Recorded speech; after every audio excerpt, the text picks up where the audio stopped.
Hello, we are excited to show you our native speech capabilities.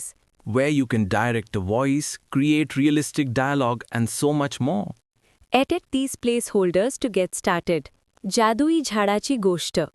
Author विकास दादा. एका घनदाट आणि हिरव्यागार जंगलात मल्हार आणि इरा नावाचे भाऊ-बहीण खेळत होते.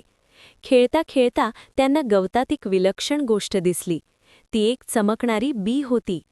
बघ इरा, ही बी किती वेगळी आहे, मल्हार आश्चर्याने म्हणाला.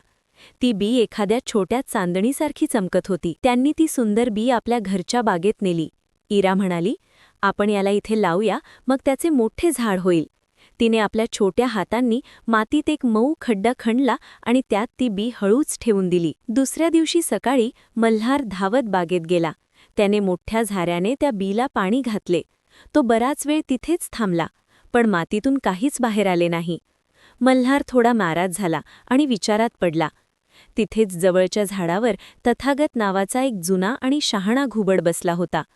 तो मल्हारला म्हणाला, बाळा, या बीला वाढण्यासाठी पाण्याची नाही तर गोष्टींची गरज आहे.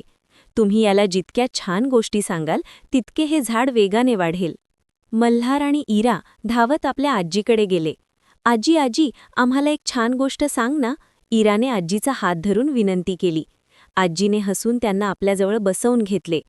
आजीने त्यांना उंच डोंगरांची, धाडसी वाघाची आणि निळ्याशार आकाशाची एक सुंदर गोष्ट सांगितली. आजी गोष्ट सांगताना इतकी रंगून गेली होती की तिचे डोळे उत्साहाने चमकत होते.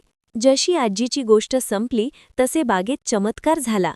त्या बीमधून एक इवलेसे रोप बाहेर आले आणि ते सुद्धा चांदणीसारखे चमकू लागले.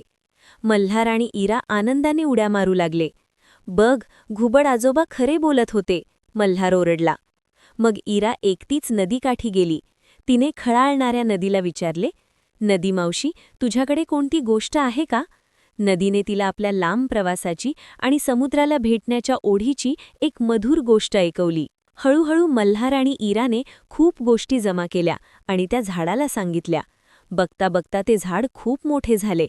त्याला चांदण्यांसारखी चमकणारी फुले आणि फळे आली. प्रत्येक फळामध्ये एक नवीन गोष्ट लपलेली होती. आता संपूर्ण गाव ते गोष्टींचे झाड बघायला येऊ लागले.